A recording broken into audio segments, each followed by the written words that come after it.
This is going to be so fun for me interviewing who I consider seriously a longtime personal friend and townie. Shaun, I love you to death. My story with Shaun goes back to in the very early days of Dental Town. I mean, I know you have 5,000 posts. Do you remember the year you even started I posting think on it was, Dental Town? I think it was like 2003. It's like yeah, the end of 2002, 2003, right around then. That's So when I got on. that was really the beginning because even though Dental Sound started in '99, in '99, not even 1% of the dentists had an email or an internet connection. I mean, I would go lecture and there'd be 100 dentists in the room every weekend. I'd say, "How many have email?" And one guy would raise his hand.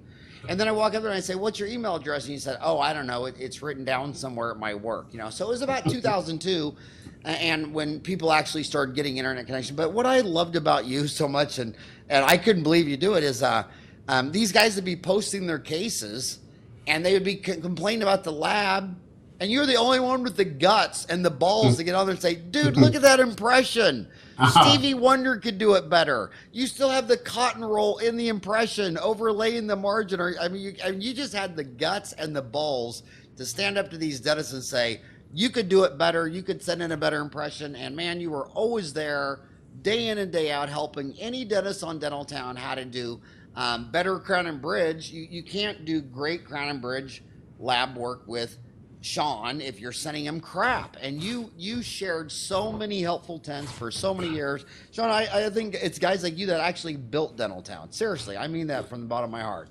I think it's vice versa. You helped build my lab. It's a trip how you can reach so many people through the internet. I mean, back then, like you said, I didn't even get a computer, I think, till like 97. I'm kind of an old dinosaur. But when I got on Dental Town, it was like, just a different world because it's all dentists. And here I'm a dental technician and I kind of just eased my way in talking. You never try to sell anything. You never really. I just wanted to be fit in a little bit, and then I got a little confidence. And some of the stuff it was like basics, and I've been doing this so long, even at that time.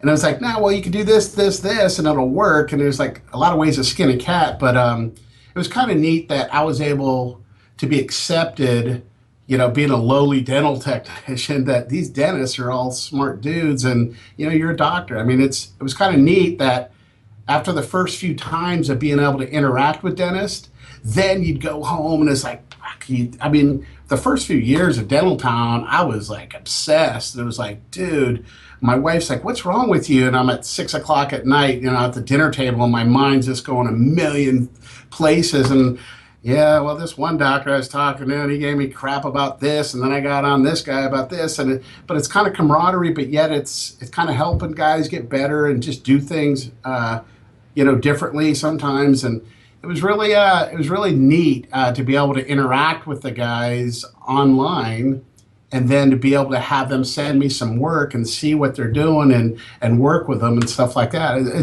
It really blew my lab up. I mean, there's labs that have been out 20, 25 years marketing like crazy, and they're only like this big or whatever, and I got on Dental Town. I worked at a lab for years, and I remember it was, off limits. Don't get on, don't talk to them. We don't want to, you know, address our situation or whatever. And when I started my own company, my own lab, I made sure to get on there and say, defend yourself. I've got beat up on Dental Town too through the years on sending a bad crown or whatever, but you got to own up to it. And, we're silly little humans, but it just was really a neat thing back in the day when it first was starting off in Dental Town, where the Samir Paris, all these guys were nobody back then. And now you see 10 years, 12 years later, different companies have evolved from the start of Dental Town back in the day, and it's kind Well, of a neat thing. I want to say why you're successful, in my opinion, is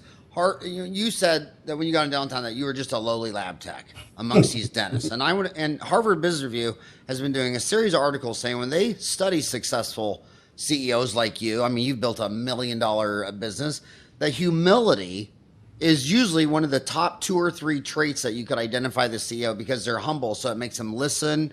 It's humble. It makes them listen to their customers, their employees, everybody around them. Shaun's the type of guy that if some guy came to you with a new machine or impression control or optical scanning, Shaun said, well, Well, school me, educate me. Whereas dentists, and I like to remind dentists, they think they're all that, but they're only all that because they got A's in math, applied math is physics, applied physics is chemistry, applied chemistry and biology. So just because you're an A student in calculus, physics, chemistry, and biology doesn't mean you know shit about anything else. And too many dentists and physicians and lawyers and government officials are arrogant. And it's the humble guys like you, and fun, I might add too. You brought more fun to Dental Town, I know. So Shaun, I want to frame this. I only get you for an hour, and you're you're a legend on Dental Town. I think if you ask anybody on Dental Town, who do you think of when you think of a Crown and Bridge laboratory, it'd be Shaun Keating, and they'd smile from ear to ear. But Shaun, I want to first go to the basics because we have 5,000 dental graduates come out of school every year, and they got so many questions on their plate. So my first questions right out of the gate, I'm just going to tell you where I'm going to go with this. Polyether versus polyvinyl. Are they all the same because there's a difference in cost, or some polyethers or polyvinyls better than others?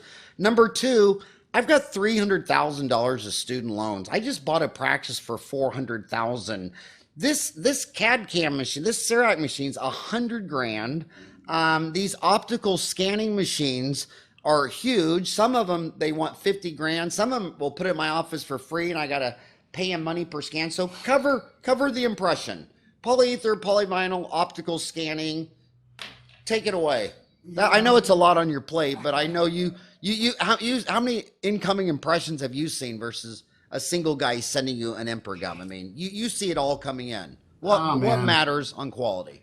You know, that's a tough question. I mean, I'm a big polyether guy. You know, you got hydrophobic, hydrophilic. I mean, what's in all the dental schools? It's polyether. There's truly only one polyether.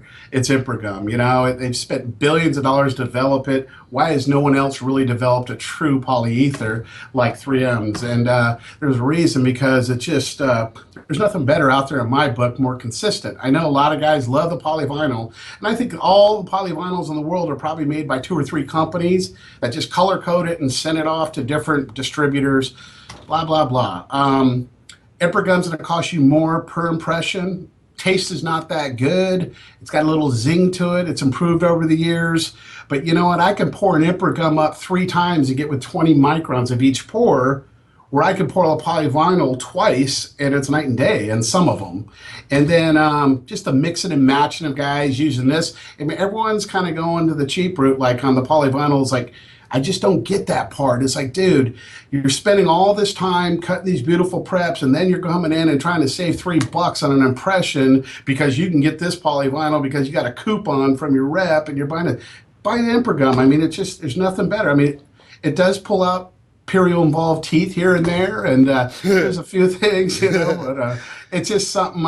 And Shaun, on that poly, by the way, that's what I use. I use Impergum, but by the way, on that, there's the Impergum, which is just one phase, but they've also got a light body and a heavy body 2-step, or what do you think of that? The permanent. I think it's great, but it's like, I got a lot of dudes that will backload the heavy body or the medium body and syringe that around the prep and just use one for the whole thing. But, you know, you do have your different viscosities of the permadyne and, you know, the pinks and all that. It all works. I mean, maybe on lower anteriors where it's hard to get into the sulcus there, but I'm still an old school, like, I act like I'm a dentist. I'm still an old double cord dude. I mean, you get a 00 in there, keep it in, get a number 2. And it takes time, but guys are just trying to find the faster way. And it's like, at the end of the day, I mean, I hate to sit there, you know, I have no patience. And as a dentist, I've seen plenty of dentists that sit there and they want to pass it off to the assistant. And that's all good, you know, but get in there and crunch it. You know, I got guys that custom make their little half Hollenbeck, and they get it to where they got it dialed in to be able to pack that cord.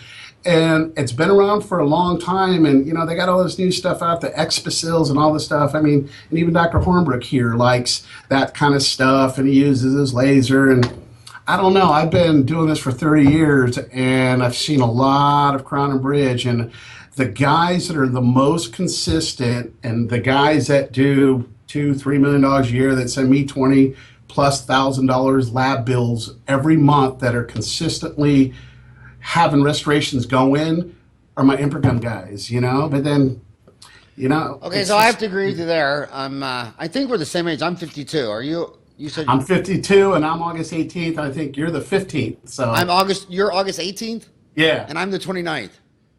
Okay, So so how come you look so much better than me? Is it just that week? Did I just have a hard week? yeah, I had a hard night last night. What is it? Third Wednesday night. We had hump day night at some bar now. Okay, so Shaun, we all agree. You and I agree. Polyether ampergram. That's what I was. You said permadine. You said some nuance there. We're both not polyvinyl fans. Okay, but what would you say? My whole deal with Dental Town, I just wanted a place where you're Dental Town where you don't have to practice solo again. And they got too many decisions. And I wanted a safe house they could go to and talk about these decisions. And now a big decision. When I look at the search results, like what are these? There's about 50,000 searches a month on Dental Town. I look at the data. Mostly correlates the dollars spent. If I have to upgrade my Pano to a CBCT 3D, that's $100,000 decision. If I buy a E4D CAD cam or a Xerox Sirona CAD cam, that's $100,000 decision. These optical scanners. Will you talk about optical scan? Are you receiving optical scanning impressions? Do you like them? Do you not like them? Are they higher quality? Will you just talk about that? And Absolutely. And is this a good investment or is this just a fad? I think it's awesome. We do a lot of digital formatted. We're real big with Itero. It's probably the biggest system that we use with They dentists. say that again, Iteros. Itero, yeah. It's just a really good program they have there. They have new ownership and stuff. Where are they out of? I have no idea. I couldn't tell you. Oh, you said new ownership. Yeah, I think whoever. I mean, I remember when Itero 5-6 years ago came into my lab, gave me a system, and they just didn't have the backing for the dentist, and they've approved upon the camera, I guess. And it's kind of user friendly, but I tell you, some of my best doctors are doing the CEREC or they're doing, the 3-4D or whatever, but they just get it because they see everything magnifying so much. And basically, I still think that stuff is single tooth dentistry. I know guys are going to say, oh, I could do bridges, this and that. But you know what, dude? You go 4 years college here, 4 more years, you're 8 years in, another couple years, you're 10 years in. Then you want to be a little lab technician in the back room, cutting, 3 crowns a day. I mean, or say you do 4 crowns a day. Okay, wow. And say it's at $1,000 a crown. You're doing $4,000 a day, in dentistry. I got guys that can do a 10-unit impression in their first hour of the day and send it off the lab. And it's just not that it's money, it's important, it's productivity. But I think, it's a great thing for certain little towns where doctors, What's a you great don't thing? You talking about optical impressions or are you talking about CAD cam? I'm talking about CAD cam chairside, but the optical impressions, I think it's great too. For me, I got one less way to ship it, but I'm getting it to where I'm doing it virtual too, a lot of this stuff. And there's a couple labs out there that probably got most of all that business, and I'm just starting to get into where I'm getting more of the digital impressions, and I love that stuff. I mean, it is really, it's 22nd century. I want to stop you. You said something profound. What gets me excited being a dentist about the optical scanning, or like you're saying, even a CAD cam dentistry is, you only know what you know and you don't know what you don't know. And when you first start wearing loops at just 2.5, your dentistry doubles in quality. And now I'm up to 4.5. And when I started scanning my first impressions, you're seeing it on the computer screen at 40x. And I remember seeing it at 40x. I just thought, oh my God, did Stevie Wonder cut that prep? And then my assistant's like, no, it looks more like Ray Charles cut it. You know what I mean? So whenever you have the opportunity to see anything 40 times larger, wow, you're going to be a lot better. And then you learn things like DeTola taught this to me, that when you're cutting a prep and you see like a white squiggly line, well, when you see that 40x, it's going to look like a Grand Canyon ridge. Yeah. So you start to see, now I can see at 4x that, oh, if I see that at 4x, I know what that's going to look like at 40x. That's going to be ugly. So the quality goes up. But Shaun, I mean, can I ask personal numbers? I mean, incoming optical scanning impressions, is that gone from 0 to 1%, or is it 2%? And what kind of dentists do you see sending that in? Is that more high quality dentists? Is it just all over the place? Is it young kids? Who's doing that? I think it's more, see, my guys, most of my dentists, I've had a lot of guys been with me 20, 30 years, and they're all in their 50s and 60s and kind of winding down.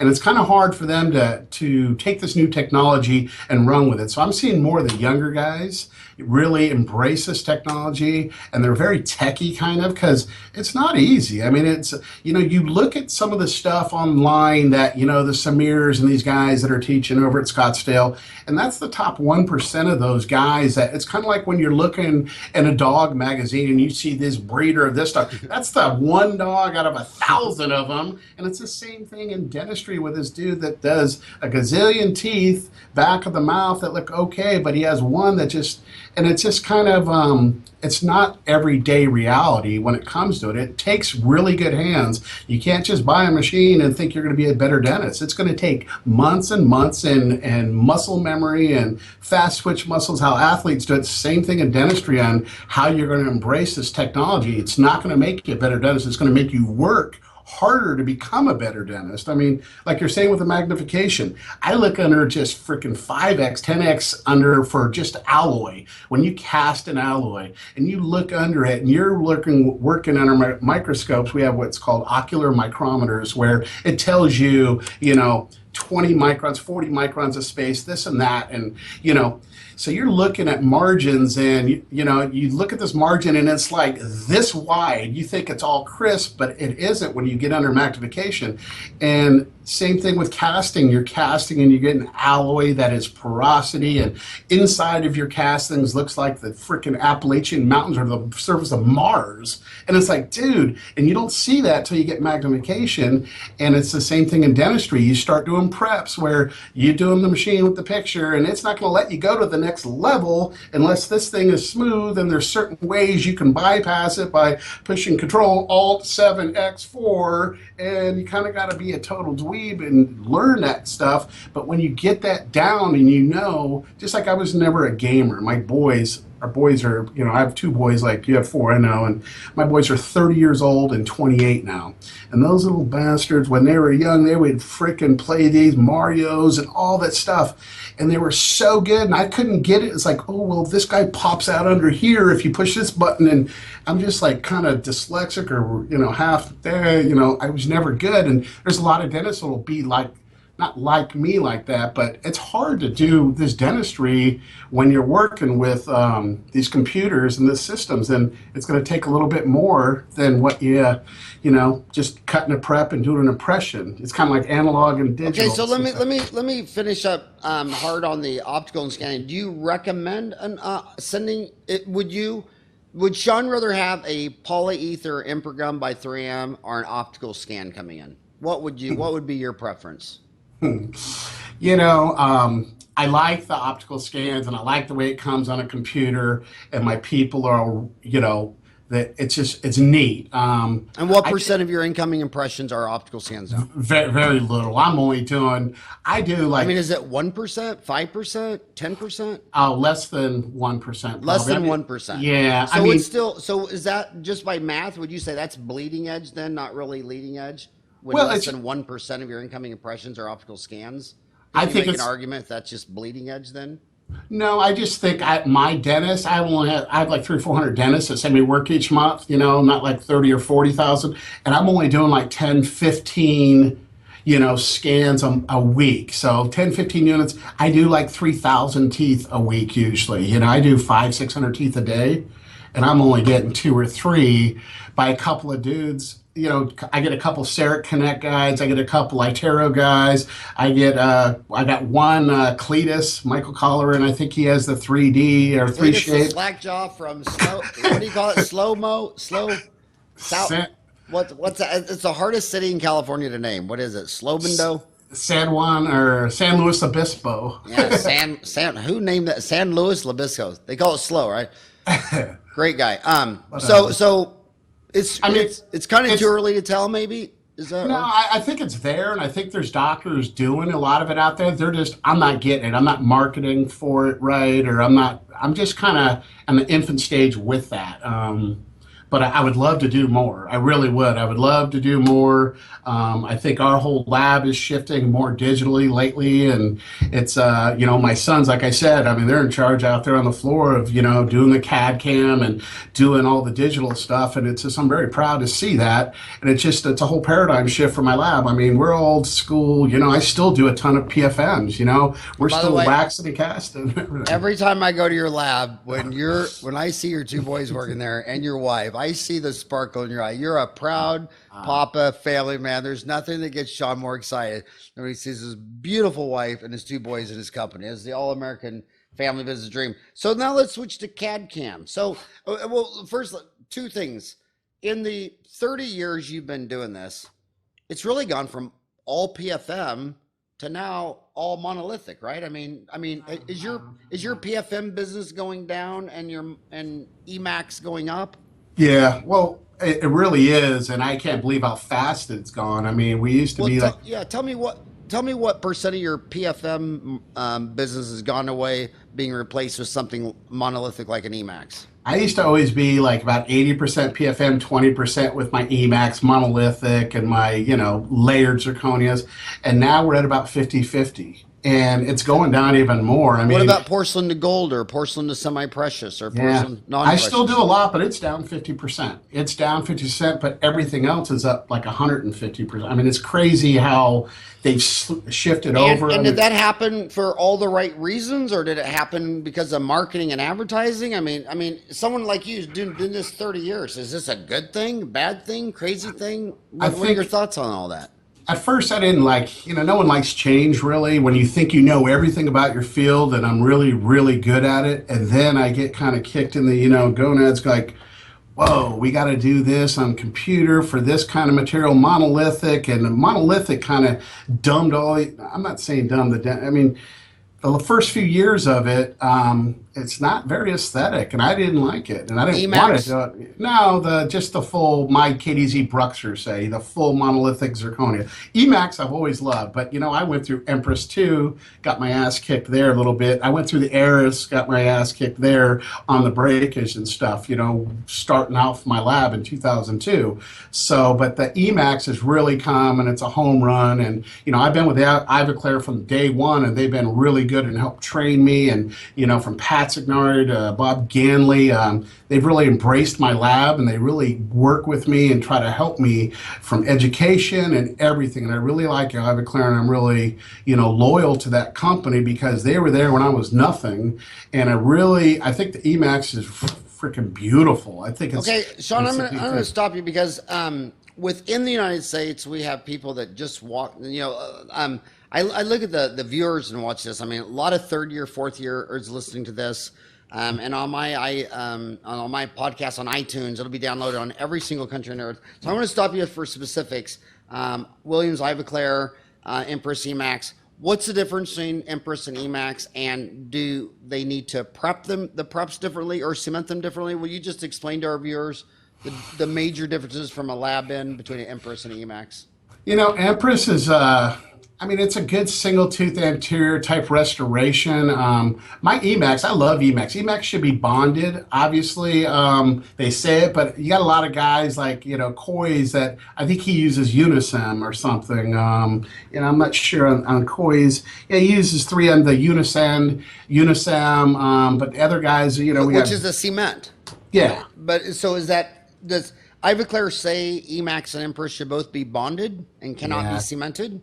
Now I think they pretty much say you should be bonding it, to cover their. And so Coyce is using Unisem. Is that 3M?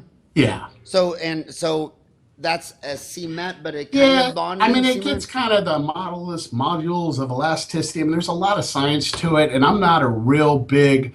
I don't have the patience, even when I see guys bonding and doing the tack and wave, and it freaking takes a long time. And I like old school, glue it in, but you can't really do that for longevity. If you want the best of the product, you probably should be doing what the manufacturers say and bond it in. But VarioLink's a great product, from Ivoclar too, and they also, that's with color control. And I think we the Multi-Link. I know Kenka's got some stuff, but you should go by the book. And, if you're doing Emacs, you should bond it, and, but Coy's is a genius. And we do a lot of stuff with Coy's. Bob, my general manager, is just finishing up all his courses. And God, he's just a great guy. And, Now he's up in Seattle, right? yeah, and he's just, I had him come, well, I've had you at my lab, I've had a lot of different dentists come to my lab, and I love it when you come. I love whenever I hear you. I literally piss myself when I'm seeing you, and there's no other dentist like that, because most dentists are kind of, a little introverted, a little kind of quiet or whatever. You're a freak, and I think that's why we've always got so close from the very beginning. I remember freaking at the Hyatt on Wacker, the first meeting, and I'm there with you, and we were just going crazy meeting, and I go, this dude's the owner of Dental Town, and I'm all nervous. What do I do? And you go, Shaun, just get on there and do what you do. And I'm like, and ever since, and I'm just like, this dude's like a brother from another mother, and I really love it. And then I think you had it where I did a keynote speech a couple years ago at the Cal Lab in Chicago, and then the next year I think you were the dude or whatever, and I remember listening to you there, and I've always listened to you lecture in front of dentists, and it's just, I'm a business guy. I'm an entrepreneur. I mean, I was a good earner when I was 8 years old, and I borrowed my neighbor's lawnmower, borrow my other neighbor's bike, and I'd pull that lawnmower around, and I had a gas can, and I had to go steal money out of my mom's purse, like 50 cents, and I'd go do lawns, and I just was always had that in my mindset. And you're the same way. I mean, you're a real smart business dude, and I just, you don't really even think you're a dentist. You're more of a business guy, but you are a dentist. But I love the way you are and how you look at the economies and you look at dentistry as a business. And if you do it, I mean, I still talk to dentists all the time about, when there was tough times in 08, 09, and I'm setting records, and it's a recession, and I'm hearing you talk, and you're talking about, I think it was a 48.95 deal. And that's fucking for like 10 teeth, And, we're giving an extra 4 teeth, but you know what? I got guys that charge $1,000 or $1,200 a tooth, and they get 1 patient a month, where you have 2 patients a day. The chair's always filled. And you know what? If the lab builds an extra $300-400 for those extra 4 teeth or whatever, but you know what? You're still making $4,000 on every patient, or $3,500, and you have your chair full. And some guys don't get that. Well, I charge $1,500 and that's it. And sometimes you got to do what you got to do. And it's a real good business sense, and a lot of guys don't get that. Oh, I won't do that because that. And sometimes business is business at the end of the day, and people are going to talk to other people, and they're going to tell 10 people, and then they're going to tell 10 people, and that's how you grow. And dentists don't get that a lot of times these days. They think, like back in the day, patients would just come in, all this. They're going to have to work at it from here on out. It's not the gravy days of the old days where patients are just coming in. There are dentists on every corner, and they're doing all sorts of stuff because they got all this overhead, and they got to do more and more. You got to market more. You have to have a web presence. You have to have a staff that is treating people good, or you're going to get flamed and beat up online. You can't have dictator front desk girls. I mean, you need those kind of people, but you got to be people centric in this day and age, because the movie industry, the rock and roll industry, they're trying to find people to buy their products nowadays, and there's no magic question anymore. It's a hard thing to gauge what is going to work in marketing, what is going to work for any field and any business. But at the end of the day, it's all right here, and it's all in how you treat people, and it's what mom and dad have taught you growing up. You take care of people how you want to be treated, and your business will thrive. And I just think that's with a lot of these new dentists. I think it's important. Don't get yourself too much more debt. I mean, you already got a lot of debt from school and all this. Don't get all the new tricks and ponies. Get in there and get in the trenches and cut teeth, man, and learn from a mentor or something. I mean, that's why I got Dr. Hornbrook here on as my clinical director, just started. And it's not for me to get new accounts and this and that. It's more so to help my existing doctors and my younger doctors that, you know what, if I can invest in these dentists and help them, with a technique here and there, they're going to remember that. If I can help, I mean, I can't tell you how many guys on Dental Town that I had that I booted back in the day because maybe they didn't pay a payment on time. And that's back when I did the payroll and all this stuff. And I probably got rid of some guys that I really wish I had back, but it's kind of hard for me to go, hey, can I have your work back now? But back then, as I listened to it, it's just like, you really gotta, take care of the doctors that know what they're doing. Like some guys had the biggest practices in the world, but they couldn't take the impression for the life of them. And they'd send us all the stuff. We're always doing like dude, we need better impressions. And if I can fly that guy out or fly David in to work with this guy for a day or two, I don't care if it costs me 5-10 grand investing in my money, that dude's going to come back in spades to me. I mean, let me invest 10-15 grand into whatever to help this guy in a certain area that he might be lacking. And if I can do that, they're going to kind of, be kind of loyal to me, because no dentist has a contract with any lab. And there's no new dentists except the new ones coming in that you got to invest time, money, and freaking blood and sweat to get these guys up to par. And then for them to stay with you, it's going to be a lot about a relationship. So it's something with your dentist. You can invest that. You should invest in them, because a lot of dentists send to 3-4 labs. A lot of my dentists, my top dentists, they send me everything. Dentures, partials, veneers. But the other guys out there, I like this lab for veneers, and I like this guy over in wherever in, Alabama for my, gold work. And that's okay. But I want guys that want to invest in me. I want to invest in them, and I want to get all their work. And I don't want you, so many guys bounce lab to lab. This year I'm here, this year. Every time I get new doctors, it's like, frick, I get 20 new doctors a month on average. I'm thinking, dude, where are these guys coming from? There's a lab out there that's going to miss Dr. Jones' work that I'm getting now. And what's the reason, especially if it looks good?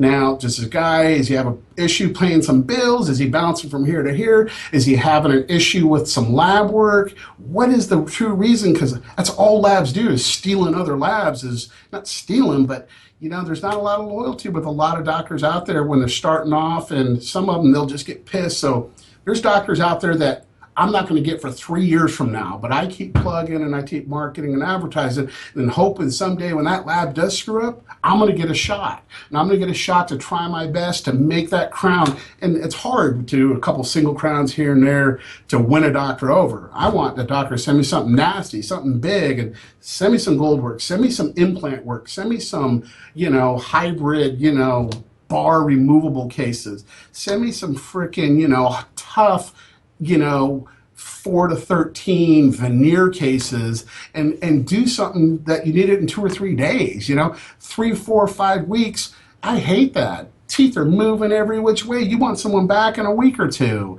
And that's where, a lot of labs don't get it, and a lot of doctors don't get it. They're thinking, I'm going to send it over here for $99 and I'm saving $19 a unit on this.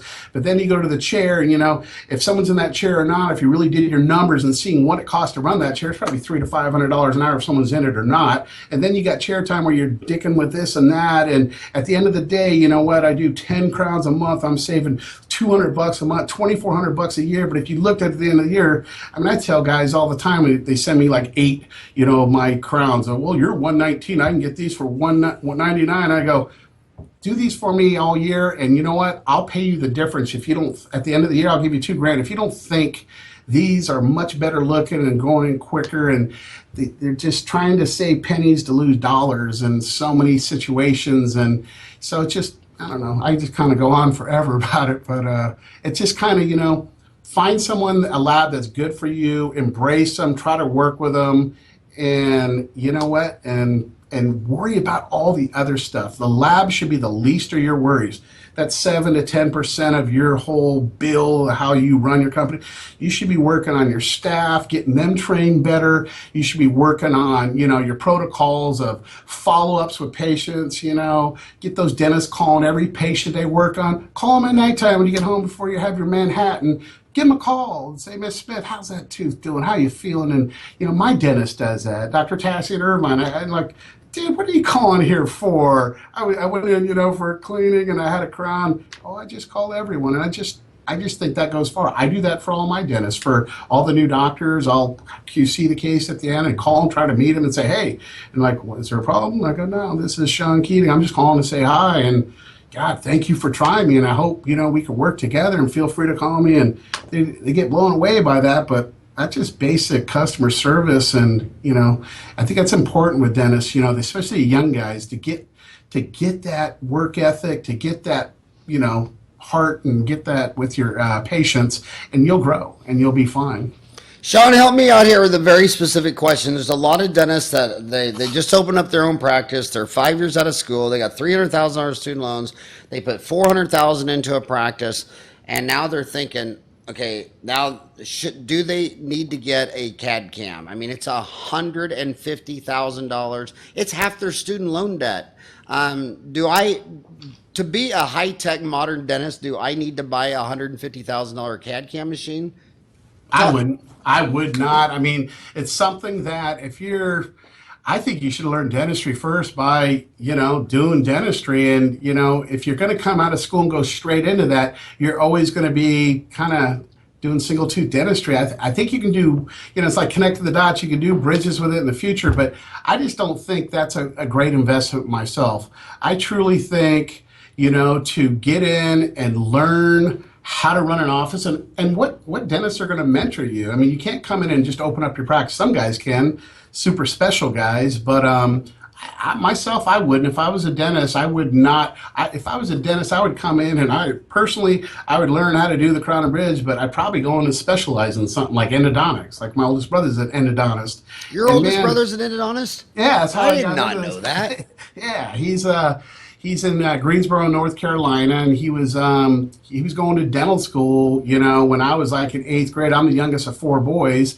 And Kevin said, from 7th grade on in youth football, he always make me the mouthpieces because he was working for a dental office. So he knew, because I wasn't always I loved sports. I wasn't into school so much. And I knew from like 12, 13 years old, I was going to be a dental technician because I was going to work for my brother Kevin because he was going to be a dentist. So come to find out, he finishes up at USC. He's the president of his class his senior year. And, I just started dental technology school, and I'm telling the teacher, I'm going to be a, Crown and Bridge owner, my own lab, and I'm going to work for my brother Kevin. And at the end of that course, I wasn't real good. And, the dentist, or the guy, my instructor goes, you know what, Shaun? He brings me in and he goes, I really think, maybe you should go into dentures because you're not really that good. And I said, my brother Kevin is a dentist and I'm going to be working for him. And he's like, all right. And I remember his name to this day, Kurt, and he was a dental technician. And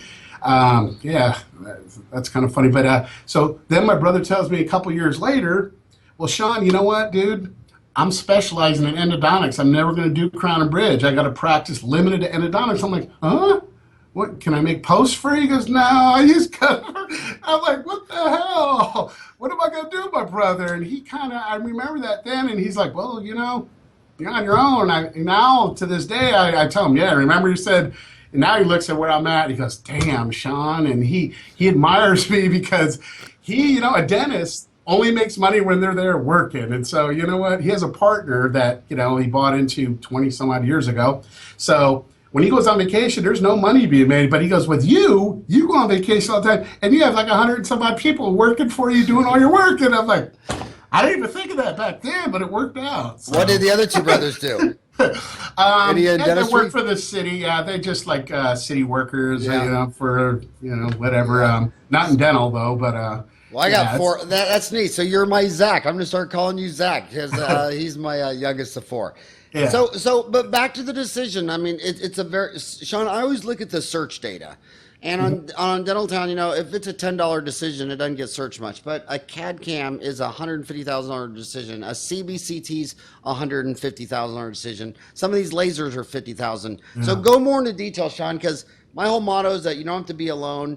These guys are overwhelmed and stressed. Do I need to fork out $150,000 for a CAD cam? Talk more about that. I wouldn't, and even too, I think we're giving away this laser. I think it's $3,000 now for the whatever the thing is, AMD. Yeah, AMD. Hornbrook loves it. The little laser. You know the founder of that company, Alan Miller? Yeah, that's him. He's a cool dude, just up the street. Fun guy. Not as fun as you, but he's right up there with you. I'd say he's 90% as fun and wild as you. But back to that is, dude, you're not going to get rich on that, especially starting off. Not that it's not about the money really, but yet I think if you're a young guy coming out, try to watch your costs and try to get into dentistry to learn it inside and out with conventional crown and bridge, with maybe some ortho stuff, the 6-month stuff, maybe learn your little endo, try to be a little MacGyver and learn what you can instead of trying to go in, because again, I do 4 crowns a day on a CAD CAM machine and a chair side. Okay, say that's a grand each. So that's 4 grand. That's what, 20 grand a week. 80 grand. That's almost $1 million. I mean, I just don't think that's for you. I think like you got to find yourself some good education to where get yourself, like, if I was a dentist starting off, you know what I would do? I would go pay the 60, 70 grand, invest in like Koi's or a Spear or one of those two They guys. used to be married, right? Yeah, they were I'm like so this. old. They were and- the two greatest prostons, Quace and Spear, practiced together in Seattle. Now they're separate. And then the two greatest endodontists. It was Cliff Ruddle and Steve Buchanan. They were together. No, but yeah, and they separate, but you know what? they've been Just legends for a quarter of a century. And that's what you want to do. You want to have it to where I want to be one of the best dentists. I don't want to be the guy that, there's too many guys with the fluff and magic, that marketing, they got all this shit. I mean, I got so many guys that you have the greatest marketing, but they got no freaking hands, okay? And you know what? I would, like me, I took up drumming a couple years ago. And what did I say? I wanted to find the best teacher out there. I pay a dude to come to my house. I pay him $100 an hour. And because I couldn't really, you go online and YouTube, you can see a technique and how you can watch guys do it and all that. But to Say have drumming, yeah, drumming, music So drums. yeah, like drumming. So, anyways, Right on. same thing in dentistry. Find yourself a mentor, invest in that guy, go to his course, learn proper dentistry, and then after 5, 10 years into it, pay some of your debt down. Then you do the bells and whistles. You'll probably save on all the different upcharges and all the new, Windows 6, 7, 8, 10. I mean, you don't need to jump into that. I mean, I would go and invest money into someone, and like I was saying, the drummer. I love it because it's monkey see, monkey do. And that's the same thing with some of these mentors that you go see Koi's. You watch them do stuff. You go to the Spear Institute or whatever it's called, and you watch people do it over the shoulders, and you learn it. And that's what we're doing here with my operatory. We just blew it up to a second room, so we have this double room. And I want guys to come in and see, like, I had 15 dentists in from all over the United States, all different states, coming a couple weeks ago. And here's freaking David Hornbrook sitting there doing these guys. Dentist, get out for your, come around, sit down here. Hey, Shaun, It's great. sometime when you do that, I should fly down there and take some pictures of that and write that up. That'd be a fun story. Dude, we'll podcast it live. I'll fly you out. We'll do all, I just love the whole education part of what we're doing now, and for dentists to learn. Don't get all the little gimmicks, and not that these are gimmicks, but don't jump in that. Learn some good dentistry from some great guys. And like I keep going back to Dave, he's a great teacher. You listen. I mean, some guys Shaun, will maybe for our viewers, maybe you should try to digitize some of that. So, I mean, obviously, what is it, a 2 full day course? Yeah, we do a Friday, Saturday usually, and it's like, Friday we work on the patient, temporize it, and, David likes his little chalkboards, and we have TVs all over. I think a lot of people would think, well, if I digitize that, then they're not going to come to the over the shoulder. I think the reverse is true. I think when you digitize that and say it's a 16 hours, say you get it down to 8 hours or 4 hours or 2 hours, even 1 hour, then they see that, and then they're like, wow, I just learned a lot of things, and now I really want to go see it. Absolutely. I have so many people that lecture in dentistry say, well, I don't want to put a hour online course on Dental Town because then they won't come to see me speak. And then I've got 25 years of data that says, really? Well, like Koch and Brave put up an online endo course, and he booked 76 invitationals after that because people saw an hour of them, then said, oh, come to our study club. I want to see you speak. So I think I would love to see digitize a greatest hits of that program, put that on Dental Town Online CE, and I bet that'll explode the interest in what you're doing there.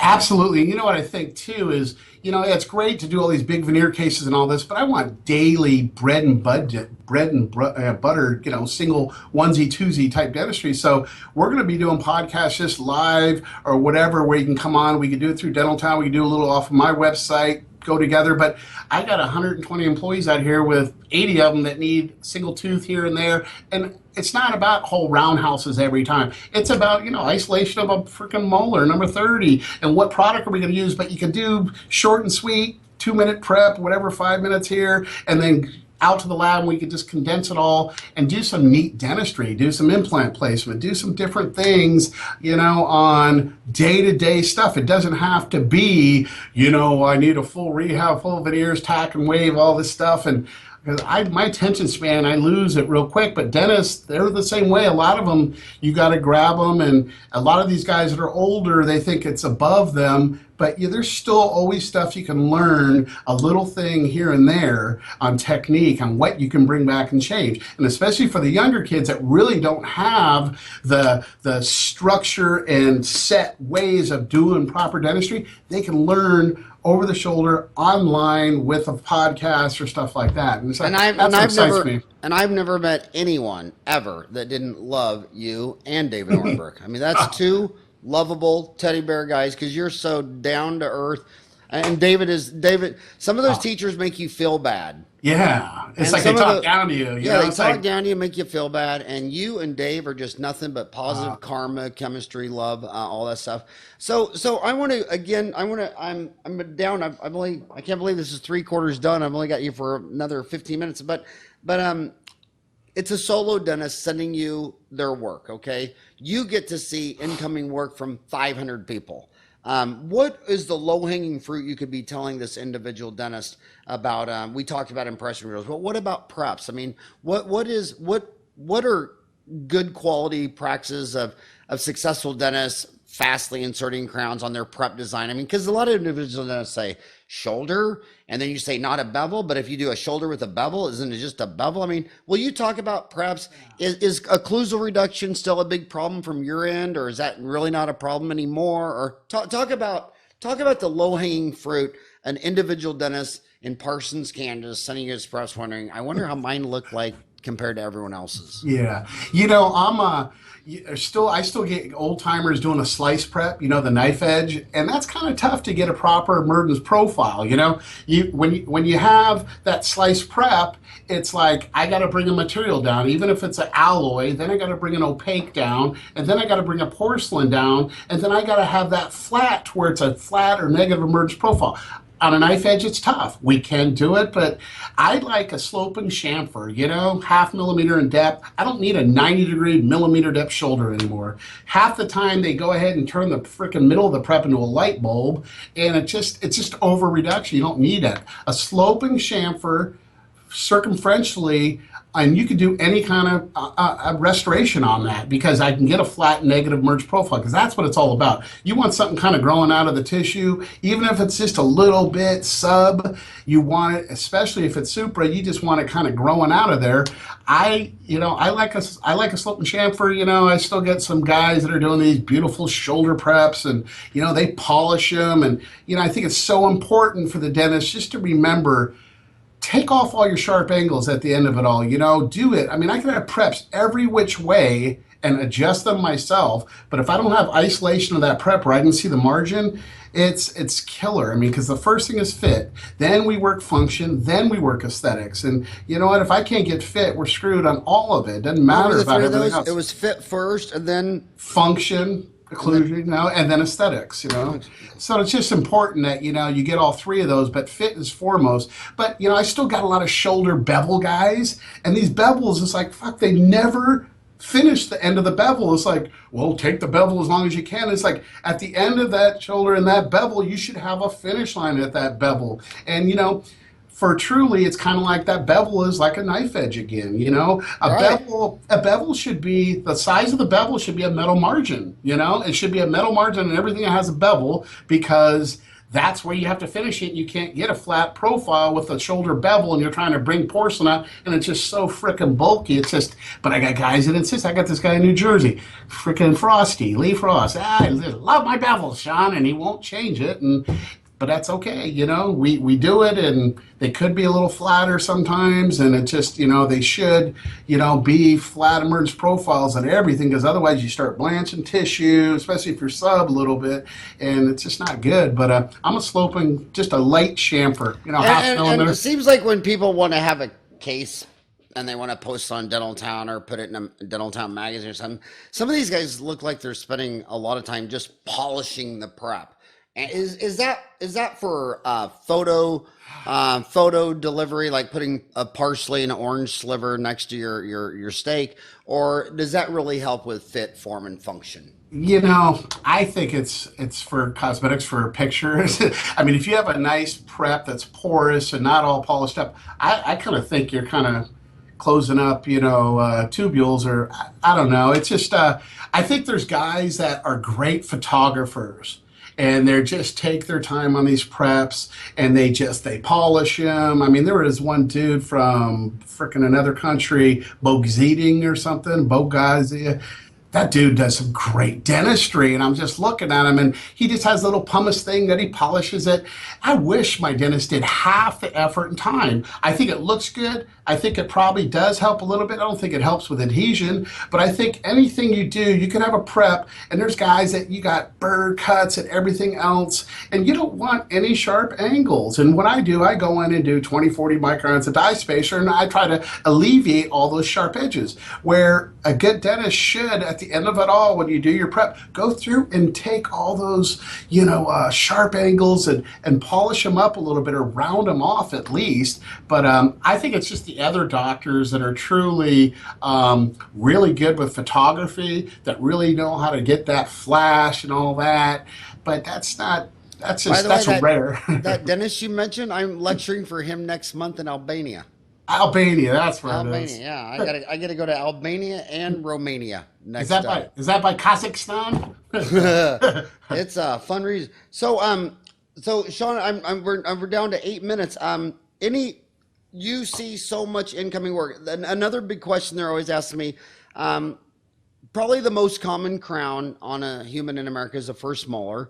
What are your thoughts about a quadrant tray versus full arch? What are your thoughts about the plastic, which could be deformed, versus a metal full quadrant tray? Will you talk about that?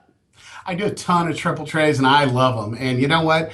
It's almost like you got to get like a sideless tray, and it's just important that you get a sideless tray, get a good rigid material like your Improgum. But you know what? I always tell the guys too, say you're working on 30. As soon as that patient hits the chair, before you get them numb or anything, so they're not all trying to give you a bite, you sit there and get them to give me a good centric, get a little bite registration, get it on 27, 28 area, all the way back to 31 or as far as back, get that little bite registration, throw it in the freaking box, okay? Then do your triple tray, and you know what? Triple trays are great, man. I mean, I get the impression of the prep, I get the opposing, and I get the bite. But you know what? That bite, when you're sitting there biting, sometimes it can be off, and then the labs try to do it by hand. But when you have that extra bite, little blue moose bite that you do beforehand, triple trays are great. They're so good. Okay, They're so relaxing. Shaun, on it. Well, first of all, that's just amazing. I'm 52, been doing dentistry 20. I've never thought of taking the bite before I get them numb. Just do it because That's so smart. That was worth the whole podcast. Number two, if a little's good, a lot's better. Do you like a thin layer for a bite with Blue Moose, or do you like a big glob? I like a little thin layer that it just looks like it's freaking a smashed waffle, it's just, and even too, and I'm going to cut it in half too once I get it, so I can really get the intercuspation to really look at it. Big old thick, it's like, are they getting just a little bit light, and even too, if it's just from the central groove to the buccal incline, so you can just really get it on the facials, but just run it over the occlusal table, and it's really great. And then I got to tell you, to those kids out there, the two most profound helpful things for my crown and bridge one was magnification and getting loops. And I know a lot of the kids look at me and they say, well, you're an old guy. You're an old fat bald guy. Your eyes don't work. I'm young and 25, my eyes work. No, dude. A telescope looking out at Pluto is just helpful for a 25-year-old, 65-year-old. But number two, Shaun, what really helped me in my crown and bridge journey was I used to always take the impression and then leave the room and have the assistant make the temporary. I thought that was the business thing, delegating out. I could be doing another filling or a crown in another room. But then I realized after a decade, that was crazy. When I make the temporary first, but before the impression, me and my assistant can make it in just a couple of minutes. But a lot of times when I'm doing that temporary, I'm trimming the temporary margin, and then I can't find the margin. Then I look back at my prep and think, well, yeah, you didn't do it right. And then I throw that temporary away and I go fix up my margin better. Then I'm making the temporary, and I got my margin nailed. And if I can nail it in my temporary, I always nail it in the impression. And then when I'm adjusting the occlusion, I can't tell you how many times I'm adjusting the temporary occlusion, and I'm adjusting through the temporary, and I realize I don't have enough occlusal reduction. And then I throw that one away, and I do more reduction, or maybe a plunger cusp on the opposing. And I learned more about my prep making a temporary. And I just think making a temporary, when someone says to me, I see someone get a reduction coping back, my only thought is operational logistics. Dude, you took the final impression before you made the temporary. You're doing it ass backwards. And what you just taught me is I should be taking the bite before I get them all numb. Because obviously when they're numb, they lose a lot of their feeling in their face, and they bite funny. Even the way the condyles are and everything else with a full arch and all that, they're not really engaging it properly. It's not relaxed and it's not true. And when you're sitting there normal without being numbed or anything, and you can go through their bite a few times real quick, then you can just do it real quick, bite registration. It takes all the guesswork out. The condyles are in the right area and everything else. And the whole thing with sitting up or laying back, does it matter? No, it doesn't matter. Either or. They could lay down and do this, or lay down and talk to God, whatever. It doesn't matter. Okay. I just tell you, just relax, not numb. They're not tense. They're not worried about the shot or anything. And you got a little blue moose. And blue moose is great. Don't take impressions with it. I know. Blue moose is blue moose polyether too, right? Yeah. Okay. And it's something that, use it for a bite registration. I know guys are using it for impression materials. Like, let's get away from that. But it's something. It really works good. And temporization, back to that, it is so important that you keep that tooth in occlusion, okay? And you know what? And the contacts interproximally are broad and full, because those teeth are moving mesial and distally more than you think, and that opposing tooth is super erupting. If you take that thing out of occlusion and have that temporary where it's not totally locked in, you're gonna have that thing drifting down by the time that freaking patient's out of the chair. And let alone a week or two later, it's coming down. So what's in the mouth and what's on my models are two different things. You keep those damn the temporaries in occlusion. You keep a high occlusion. I want a little lightning rod when they're biting over there. Like, oh no, it's still high. That's fine. But you over here or whatever. Not too high, but I just want it locked up in there, because teeth like to move more than we think, man. And if you're taking them out of it, like the assistant, red tape, bite, bite, bite, and they're seeing marks, and they're marking it down, bite, bite, bite, and there's nothing, it's going to drift. And you wonder why, well, I got adjusted for 45 minutes. Well, dude, if you're putting in a crown and it takes longer than 2 or 3 minutes to do your interproximal contacts and occlusion, there's an issue. There's an issue. That's why we did the 5-minute seats. And Coy's gave me some shit for that, saying, well, it's not the 5-minute seats, it's doing it. And I said, I know that, but it's not for cementation, the whole thing. It's to seat a crown. It should be little to no adjustments. And it's just all with the temporization. But that dentist has got to know that shit really good on how to make that temp, how to make it properly, and then teach your people. I got guys are trying to skimp on their assistants and their chairside assistants, and I'm giving them only $12 or 50. They should be making 30, 40 bucks an hour, and they're going to be with you for 20 years, and they're going to make your life easier, because you're going to do it exactly the way you taught it, and every time it's going to be the same way. And every other dentist that I know that, I'm having issues. Well, you got a different assistant this time. I've had the same people with me 25 years. It's like a football team. I mean, you get good after a while, and and the same thing with dental offices. The guys that take care of your staff, you can't afford to pay them the extra money. You can't afford not to pay them, because you're going to be dicking around with all these different assistants and all these people that are just here. You take your time, just like you're investing, going seeing Coys and Spears for yourself and learning. By monkey see, monkey do, chairside. You do the same thing with your assistants. You send them to staff, to different programs, different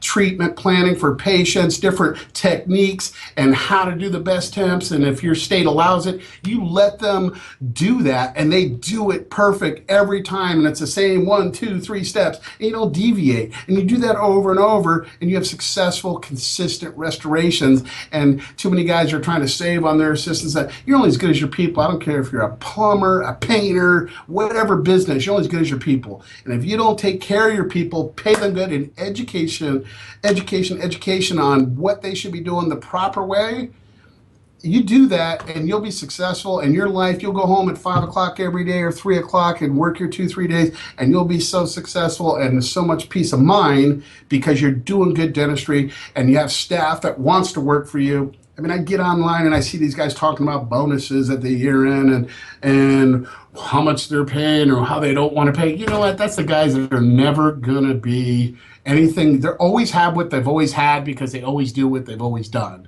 And I say that it's like take care of your people and empower them and educate them. You'll be so surprised on how much you grow and how much better you feel and how much better your patients can tell that your staff really loves working for you. I mean, it's what I do, and I have a lot of dental offices do it the same way, and they take care of the people, and they don't nickel and dime, and they, oh, I can't send to these guys because they're a little bit, they don't care about the money on it, and our prices are very fair, but yet they know that we're going to give them 110% every time. And we might screw up on a case here and there. I mean, we work with silly humans here, and we're going to mess up. But they know that we're going to do everything we can to get it right, and we care, and it does affect us when things don't go right, because every one of our people here know that behind these models there's a patient, and there's someone there counting on us, and it's important, that you have that mindset, especially in this kind of industry, where I think you nailed some important things. Just to make sure that the viewer got it, is I still have my first assistant, Jan. I mean, she's been there 28 years. She always jokes that if I fire her, she gets half the practice. It'd be a full divorce. And if I had to name one common ingredient in every office I ever walked into where the dentist is just crushing it, $1 million production, taking home 400,000. When they walk in the room, it's all human to human. It's like, how you doing, Shaun? How are you doing? How's those two boys? What's going on? And and the patients, they're just on. And then there's the other 80% when they walk in the room and they just, how are you? And then I see you've had hepatitis and you're on this cholesterol medication and it's like, I mean, it's just all personality. It's all caring. And back to involving your staff. I mean, I can remember, ask David Hornbeck next time he's there. I flew my assistant Jan down to his office 20 years ago to spend the day there, and I lost that production and spent money and flew him down there because I wanted Jan to experience another amazing office. And I think she was I think David's dental assistants fired her up as much as he fired him up. And I mean, it's just that whole human deal. And I can vouch for Shaun as a customer, as his work, as a human. You're just the all-American boy. I love you to death. I seriously love Shaun. And I do I do want you to digitize that Hornbeck thing. Shorten it to a greatest hits album. So that's my last question on that greatest hits album. You're taking drumming lessons. Who's your favorite drummer and why? And let me guess who it is. Let me guess. Rush. The drummer of Rush? No. Really? No. Okay, who? John Henry Bonham. Da-da-da-da-da. Led Zeppelin. Oh my God, Led Zeppelin. I got the same kit. It's a classic maple green sparkle, 26-inch floor bass, and he's just a great drummer. He left us way too early in life, and very simple set, very simple beats. But he was a jazz drummer to start, and he played in between time on it. And there's no one better in my mind. I think he's the greatest drummer of all time. Now, and to our younger viewers, the band broke up because he died in an airplane wreck. Was that it? He did like 40 shots of vodka and I think a little heroin. He died at 40 years old. Yeah. Oh, it was a drug overdose. Yeah. I don't know why I thought Led Zeppelin was a plane crash, but yeah. Yeah, drugs have definitely hurt my music collection over the years. Too many bands checked out early. But Shaun, thank you for all that you do for dentistry, and thank you so much for all that you do for Dental Town. Love you like a brother. Mwah. Thank you. Okay. Much love, baby. All right, I'll see you in California. Right on, dude. Okay, bye-bye.